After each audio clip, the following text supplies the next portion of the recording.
Bennington College, we function under the illusion that we are somehow exempt from the race problem, but we are not. In fact, at any college with an overwhelming majority of white people, the marginalized experiences of minority students are invisible and tend to go unnoticed. This is why I want to bring to your attention an experience that I had not long ago at Bennington College, when I was friends with a white student who, in every sense of the term, was entranced by my otherness. He even wrote a short poem about my otherness and presented this poem proudly to me one fall afternoon. When he had read the poem, I wanted to cringe on the inside. The poem belied incredibly racist notions. At first, I didn't know how I was going to communicate this to him, and I also had the feeling that if I tried to, he wouldn't understand. Later, when I became acquainted with race theory and had the language to express what had happened, I realized that his poem constituted an act of racial microaggression. According to Dr. Daryl Wing-Sue, racial microaggressions are brief and commonplace daily verbal, behavioral, or environmental indignities, whether intentional or unintentional, that communicate hostile, derogatory, or negative racial slights and insults towards people of color. They are often acts done with little conscious awareness of their meanings and effects. This definition of microaggression goes hand in hand with what researchers have come to term aversive racism.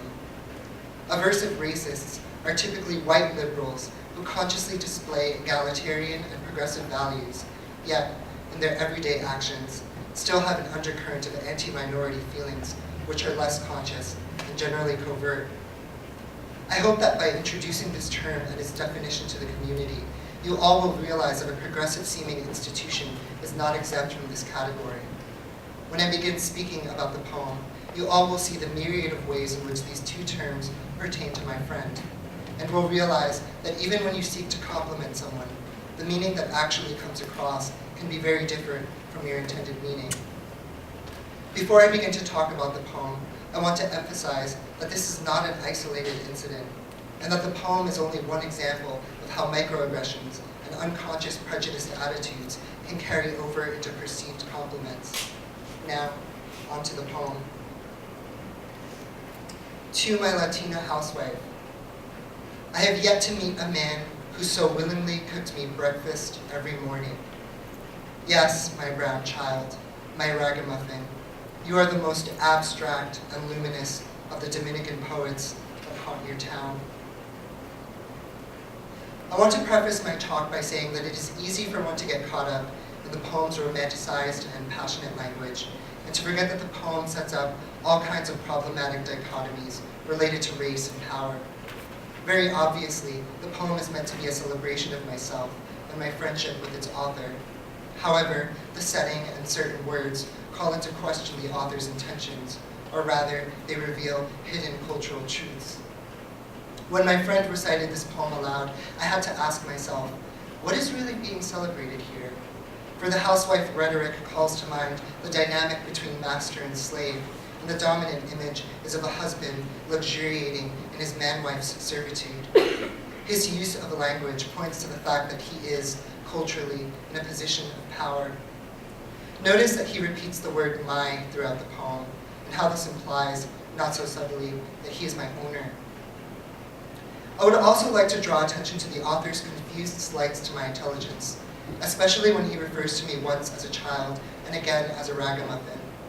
If the author believes that he has given me a compliment in choosing to compare me to a child, then he seems to have forgotten his history because, at heart, the child is a 19th century symbol that radiates simplicity and naivete.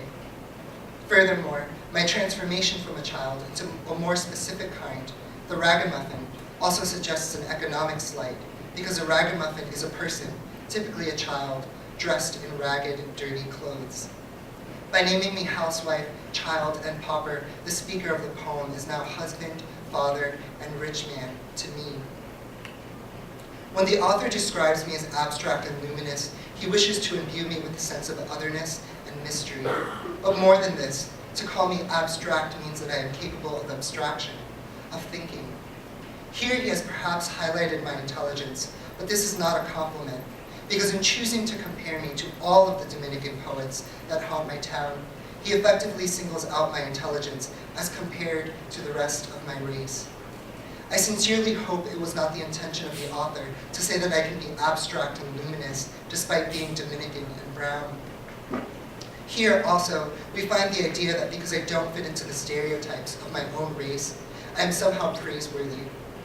If I could sum up the poem in one word, I would use the word patronizing. And to give you a very clear sense of what this word means, I have provided its definition. To patronize somebody is to treat them with an apparent kindness that betrays a feeling of superiority. Whether or not the writer wrote this poem with the right intentions in mind does not matter here.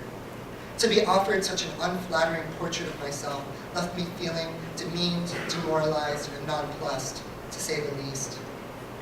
I hope that with the explanation of this poem, I have uncovered the undercurrent of anti-minority feeling that lies at the heart of aversive racism, and I hope that, after this talk, you are challenged to think more critically about what you are saying and how it has been said. If we are to eliminate microaggressions at all, we need to be vigilant and sensitive to the fact that each word we use will necessarily call back concrete, social, cultural, and historical meanings, especially as they pertain to the lived experiences of persons of color. Lastly, I would like to make emphatically clear that microaggressions can extend to all forms of communication, not just poetry. Thank you.